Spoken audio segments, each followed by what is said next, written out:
Chapter 7 of Son of Tarzan. This recording is in the public domain. Son of Tarzan by Edgar Rice Burroughs. Chapter 7. Akut, discovering that the boy was not close behind him, turned back to search for him. He had gone but a short distance in return when he was brought to a sudden and startled halt by sight of a strange figure moving through the trees toward him. It was the boy. Yet could it be? In his hand was a long spear.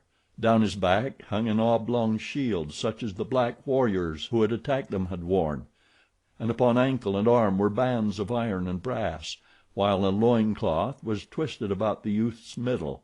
A knife was thrust through its folds.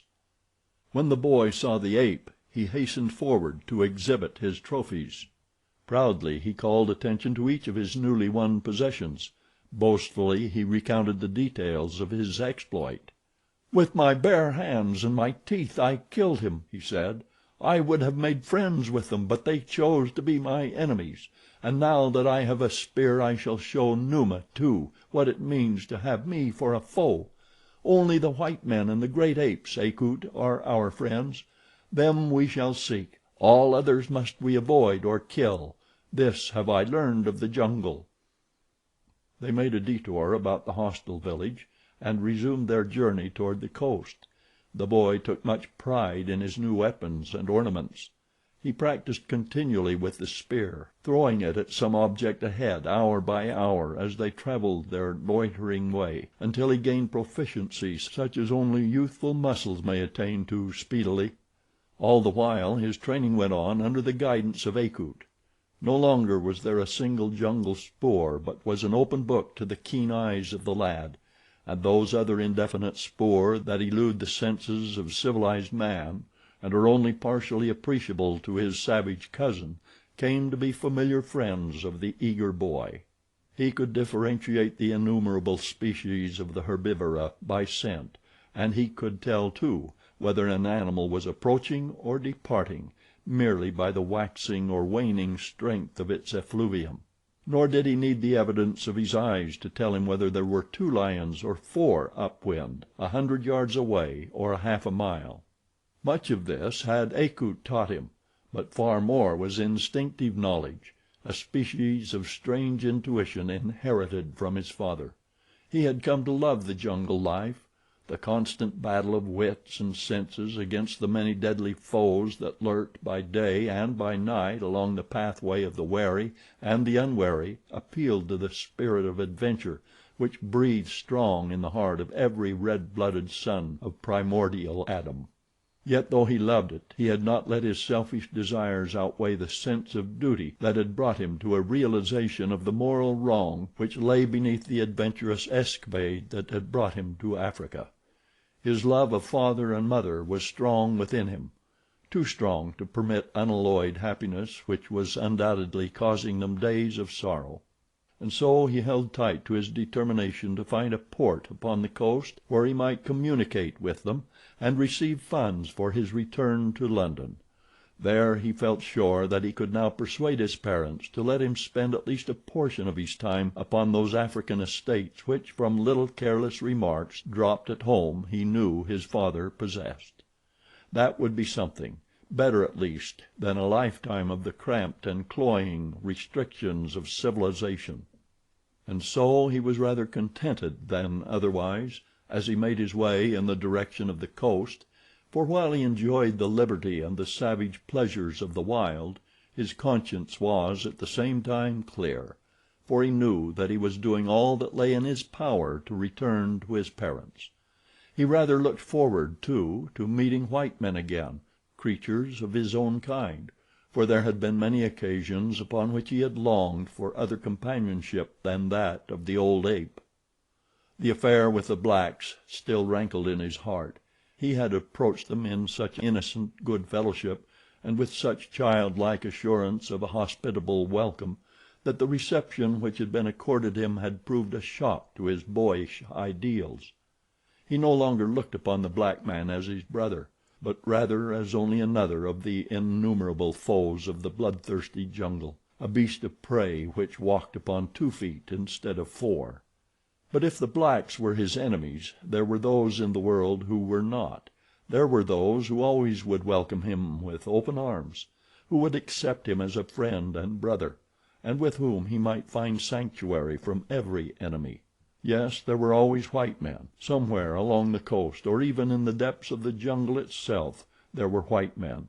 To them he would be a welcome visitor. They would befriend him. And there were also the great apes, the friends of his father and of Akut. How glad they would be to receive the son of Tarzan of the Apes. He hoped that he could come upon them before he found a trading post upon the coast. He wanted to be able to tell his father that he had known his old friends of the jungle, that he had hunted with them, that he had joined with them in their savage life and their fierce primeval ceremonies, the strange ceremonies of which Akut had tried to tell him. It cheered him immensely to dwell upon these happy meetings. Often he rehearsed the long speech which he would make to the apes, in which he would tell them of the life of their former king since he had left them. At other times he would play at meeting with white men. Then he would enjoy their consternation at sight of a naked white boy trapped in the war togs of a black warrior and roaming the jungle with only a great ape as his companion. And so the days passed, and with the traveling and the hunting and the climbing, the boy's muscles developed and his agility increased until even phlegmatic Akut marveled at the prowess of his pupil. And the boy, realizing his great strength and reveling in it, became careless. He strode through the jungle, his proud head erect, defying danger. Where Akut took to the trees at the first scent of Numa, the lad laughed in the face of the king of beasts and walked boldly past him. Good fortune was with him for a long time. The lions he met were well fed, perhaps, or the very boldness of the strange creature which invaded their domain so filled them with surprise that thoughts of attack were banished from their minds as they stood, round-eyed, watching his approach and his departure. Whatever the cause, however, the fact remains that on many occasions the boy passed within a few paces of some great lion without arousing more than a warning growl. But no two lions are necessarily alike in character or temper. They differ as greatly as do individuals of the human family. Because 10 lions act similarly under similar conditions, one cannot say that the 11th lion will do likewise. The chances are that he will not. The lion is a creature of high nervous development. He thinks, therefore he reasons. Having a nervous system and brains, he is the possessor of temperament, which is affected variously by extraneous causes. One day the boy met the 11th lion. The former was walking across a small plain upon which grew little clumps of bushes. Akut was a few yards to the left of the lad, who was the first to discover the presence of Numa. "Run, Akut," called the boy, laughing. "Numa lies hid in the bushes to my right. Take to the trees, Akut. I, the son of Tarzan, will protect you." And the boy, laughing, kept straight along his way, which led close beside the brush in which Numa lay concealed. The ape shouted to him to come away, but the lad only flourished his spear and executed an improvised war dance to show his contempt for the king of beasts. Closer and closer to the dread destroyer he came, until, with a sudden, angry growl, the lion rose from his bed not 10 paces from the youth. A huge fellow he was, this lord of the jungle and the desert. A shaggy mane clothed his shoulders. Cruel fangs armed his great jaws. His yellow-green eyes blazed with hatred and challenge. The boy, with his pitifully inadequate spear ready in his hand, realized quickly that this lion was different from the others he had met. But he had gone too far now to retreat. The nearest tree lay several yards to his left. The lion could be upon him before he had covered half the distance, and that the beast intended to charge none could doubt who looked upon him now. Beyond the lion was a thorn tree, only a few feet beyond him. It was the nearest sanctuary, but Numa stood between it and his prey. The feel of the long spear shaft in his hand and the sight of the tree beyond the lion gave the lad an idea, a preposterous idea, a ridiculous, forlorn hope of an idea, but there was no time now to weigh chances. There was but a single chance, and that was the thorn tree. If the lion charged it would be too late. The lad must charge first, and to the astonishment of Akut and none the less of Numa, the boy leaped swiftly toward the beast. Just for a second was the lion motionless with surprise, and in that second Jack Clayton put to the crucial test an accomplishment which he had practiced at school. Straight for the savage brute he ran, his spear held butt foremost across his body. Akut shrieked in terror and amazement. The lion stood with wide, round eyes awaiting the attack, ready to rear upon his hind feet and receive this rash creature with blows that could crush the skull of a buffalo. Just in front of the lion the boy placed the butt of his spear upon the ground, gave a mighty spring, and before the bewildered beast could guess the trick that had been played upon him, sailed over the lion's head into the rending embrace of the thorn tree, safe but lacerated. Akut had never before seen a pole vault. Now he leaped up and down within the safety of his own tree, screaming taunts and boasts at the discomfited Numa, while the boy, torn and bleeding, sought some position in his thorny retreat in which he might find the least agony. He had saved his life, but at considerable cost in suffering. It seemed to him that the lion would never leave, and it was a full hour before the angry brute gave up his vigil and strode majestically away across the plain. When he was at a safe distance the boy extricated himself from the thorn tree, but not without inflicting new wounds upon his already tortured flesh. It was many days before the outward evidence of the lesson he had learned had left him, while the impression upon his mind was one that was to remain with him for life. Never again did he uselessly tempt fate. He took long chances often in his after life, but only when the taking of chances might further the attainment of some cherished end, and always thereafter he practiced pole vaulting. For several days the boy and the ape lay up while the former recovered from the painful wounds inflicted by the sharp thorns. The great anthropoid licked the wounds of his human friend, nor, aside from this, did they receive other treatment, but they soon healed, for healthy flesh quickly replaces itself. When the lad felt fit again, the two continued their journey toward the coast, and once more the boy's mind was filled with pleasurable anticipation. And at last the much dreamed of moment came. They were passing through a tangled forest when the boy's sharp eyes discovered from the lower branches through which he was traveling an old but well-marked spoor, a spoor that set his heart to leaping, the spoor of man, of white men, for among the prints of naked feet were the well-defined outlines of European-made boots. The trail, which marked the passage of a good-sized company, pointed north at right angles to the course the boy and the ape were taking toward the coast. Doubtless these white men knew the nearest coast settlement. They might even be headed for it now. At any rate, it would be worthwhile overtaking them, if even only for the pleasure of meeting again creatures of his own kind. The lad was all excitement, palpitant with eagerness to be off in pursuit. Akut demurred.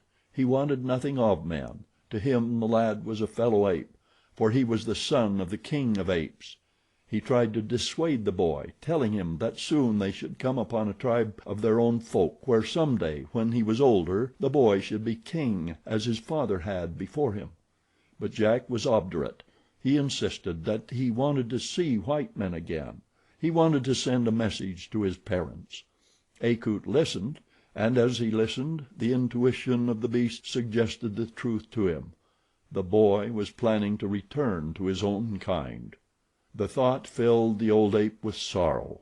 He loved the boy as he had loved the father, with the loyalty and faithfulness of a hound for its master. In his ape brain and his ape heart he had nursed the hope that he and the lad would never be separated. He saw all his fondly cherished plans fading away, and yet he remained loyal to the lad and to his wishes. Though disconsolate, he gave in to the boy's determination to pursue the safari of the white men, accompanying him upon what he believed would be their last journey together. The spoor was but a couple of days old when the two discovered it, which meant that the slow moving caravan was but a few hours distant from them, whose trained and agile muscles could carry their bodies swiftly through the branches above the tangled undergrowth which had impeded the progress of the laden carriers of the white men. The boy was in the lead, excitement and anticipation carrying him ahead of his companion, to whom the attainment of their goal meant only sorrow. And it was the boy who first saw the rear guard of the caravan and the white men he had been so anxious to overtake. Stumbling along the tangled trail of those ahead, a dozen heavily laden blacks who, from fatigue or sickness, had dropped behind, were being prodded by the black soldiers of the rear guard, kicked when they fell, and then roughly jerked to their feet and hustled onward. On either side walked a giant white man, heavy blonde beards almost obliterating their countenances. The boy's lips formed a glad cry of salutation as his eyes first discovered the whites, a cry that was never uttered, for almost immediately he witnessed that which turned his happiness to anger, as he saw that both the white men were wielding heavy whips brutally upon the naked backs of the poor devils staggering along beneath loads that would have overtaxed the strength and endurance of strong men at the beginning of a new day.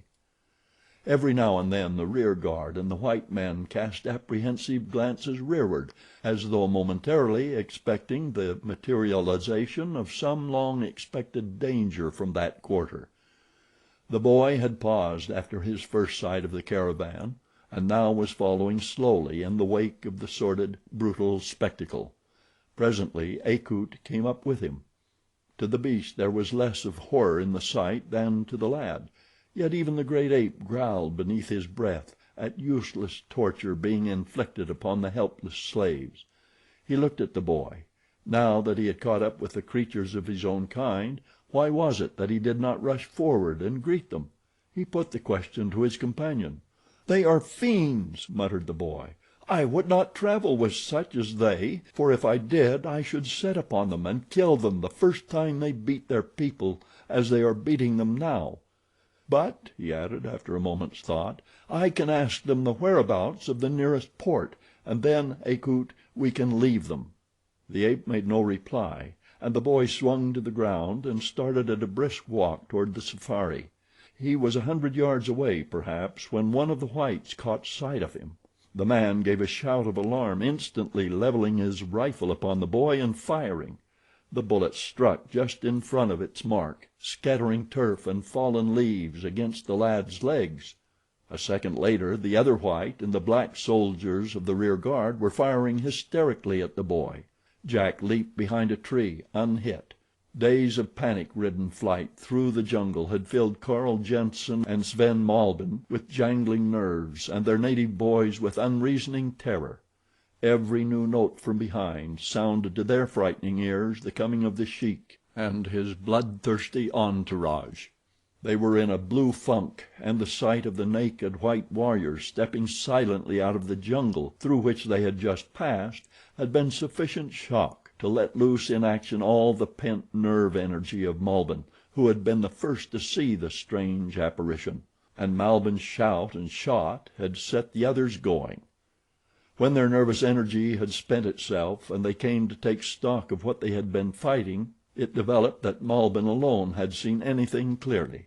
Several of the blacks averred that they too had obtained a good view of the creature, but their descriptions of it varied so greatly that Jenssen, who had seen nothing himself, was inclined to be a trifle skeptical.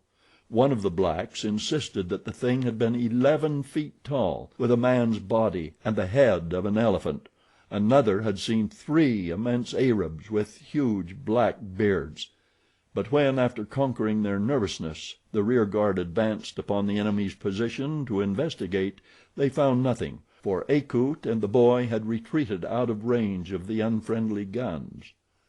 Jack was disheartened and sad. He had not entirely recovered from the depressing effect of the unfriendly reception he had received at the hands of the blacks, and now he found an even more hostile one accorded him by men of his own color. "The lesser beasts flee from me in terror," he murmured, half to himself. "The greater beasts are ready to tear me to pieces at sight.